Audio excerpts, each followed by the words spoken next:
What's up everyone, welcome back. Patrick here, and in this next video what we're going to talk about is if changes in book value of equity imply changes in share price. And the short answer to this question is no. So basically, book value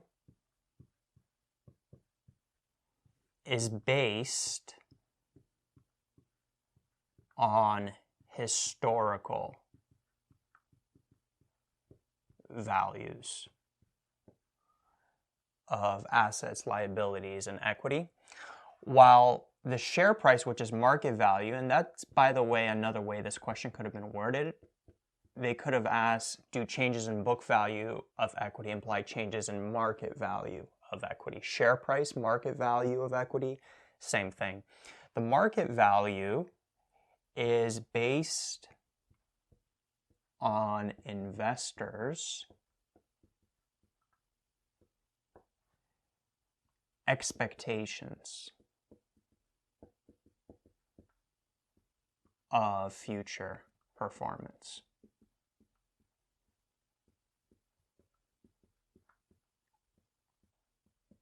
Right? And there's a lot of things that go into performance, quote unquote. So what's investors' expectations of future profitability? Or what are the expectations, investors' expectations of the management of the company?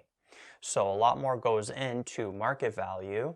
Book value is just based on historical values. Another way you can think about it, Warren Buffett mentioned this in an interview when asked the difference between book value and market value. You can sort of think about it as book value being what you put in,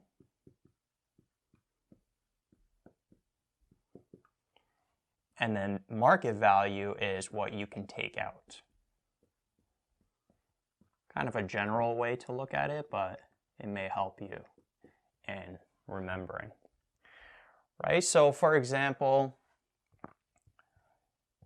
if we have a balance sheet here, and let's say that a building is purchased. First off, actually, let's say that the book value is 10, 10, and 10 as of now.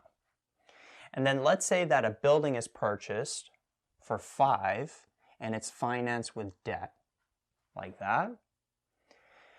And what can happen accounting-wise is you can actually take depreciation on this building, right? So there'd be a depreciation expense. This would go down, and there'd be a depreciation expense on the income statement.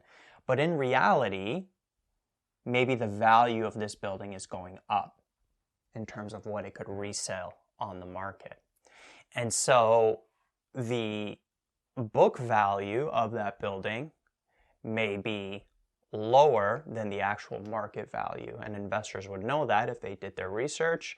And so they would value that left side of the balance sheet higher.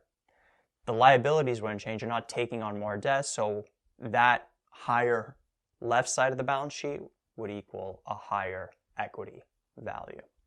So that's an example. And it could go the other way as well. Maybe there's like an accounts receivable here, and investors know that the chance of collecting that accounts receivable is very low. And so that accounts receivable might be here, but investors may value it lower, which would decrease that, that market value of equity on the corresponding right side. Right? So changes in book value don't imply changes in share price. And you can actually see it. So if you look at maybe like a big company like Apple or Amazon, I think their market value as of making this video is about 1-point-something trillion, but their book value is only around 100 billion. And so their market value is 10 to 20 times their book value. And it could also happen the other way. There could be companies, maybe like emerging tech companies, where they haven't got the confidence of investors yet.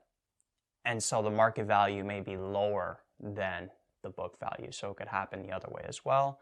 So again, short answer, do changes in book value of equity imply changes in share price? The answer is no.